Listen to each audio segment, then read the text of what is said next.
Hello mga ka-race.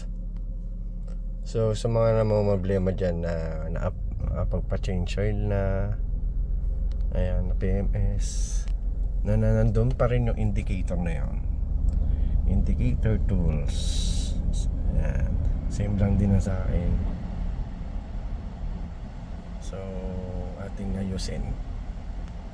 Okay. Okay. Ready.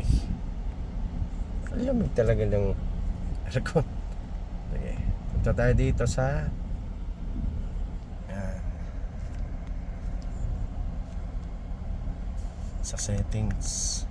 Hanapin natin yung yung reset settings.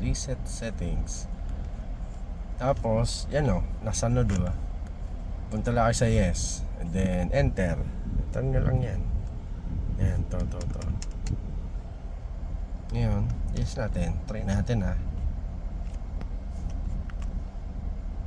Taren! All goods na. Wala tayong problemahin. Okay na yun. Diba?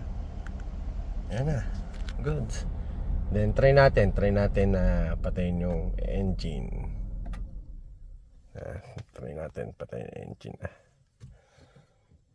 Yan. Wait lang natin. Mga ilang seconds lang. Okay, buhayin ko na. Tapos yan.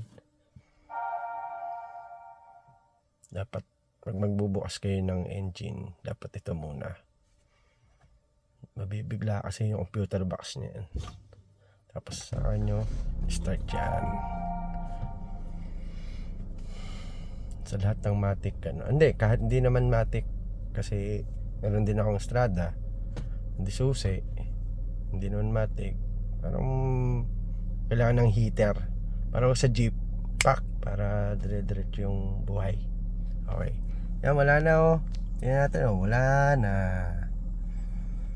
Bye bye. So gawin nyo na mga ka-race. Good luck, ingat.